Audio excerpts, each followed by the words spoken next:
Assalamualaikum warahmatullahi wabarakatuh. Perkenalkan, nama saya Balgo Ciza, NIM-nya 23060200024. Saya di sini akan menjelaskan tentang landasan aksiologis ilmu. Aksiologis berasal dari bahasa Yunani, yaitu dari kata asios yang berarti nilai dan logos yang berarti ilmu atau teori. Jadi aksiologi itu artinya teori tentang nilai. Teori yang membahas tentang hakikat nilai, karena itu aksiologi disebut juga filsafat nilai.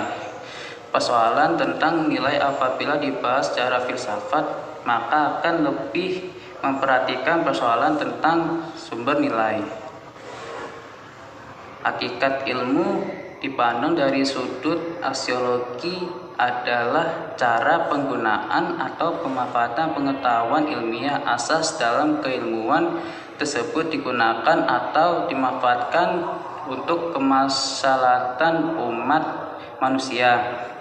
Asas moral yang terkandung di dalamnya ditujukan untuk meningkatkan taraf hidup manusia dengan tetap memperhatikan kodrat manusia, martabat manusia, dan keseimbangan atau kelestarian alam lewat pemanfaatan ilmu pengetahuan ilmiah secara komunal dan universal. Aksiologi meliputi nilai-nilai parameter bagi apa yang disebut sebagai kebenaran atau kenyataan itu, sebagaimana kehidupan kita yang menjelajahi kawasan seperti kawasan sosial, kawasan fisik, material, dan kawasan simbolik yang masing-masing menunjukkan aspeknya sendiri-sendiri.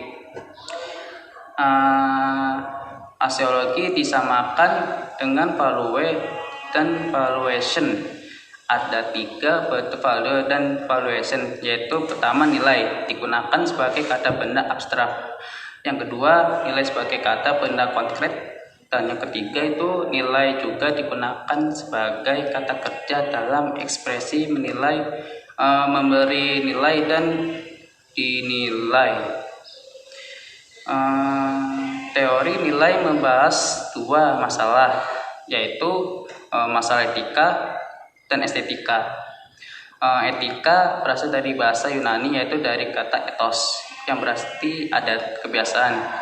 Tetapi pengertian etika dan moral ini memiliki perbedaan satu sama lainnya. Etika ini bersifat teori, sedangkan moral itu bersifat praktek.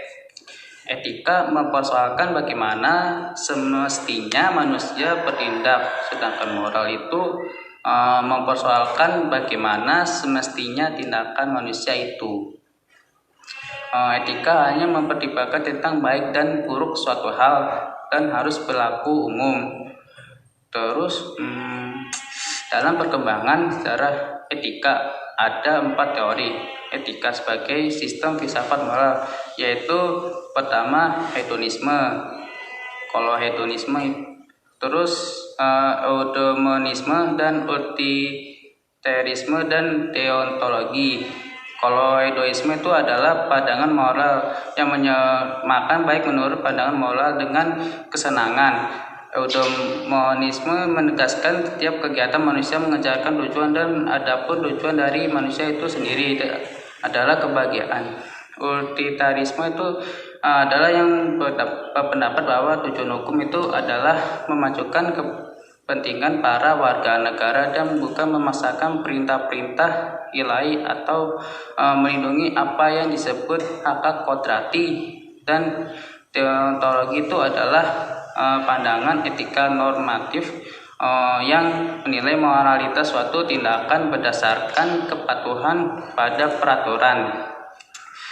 Terus estetika berkaitan dengan nilai tentang pengalaman keindahan yang dimiliki oleh manusia terhadap lingkungan dan fenomena di sekelilingnya.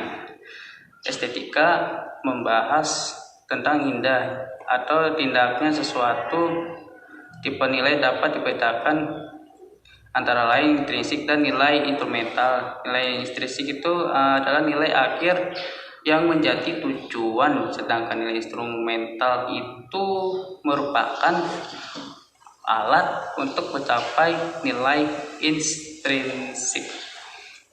Sekian dari video saya, kurang lebihnya mohon maaf. Wassalamualaikum warahmatullahi wabarakatuh.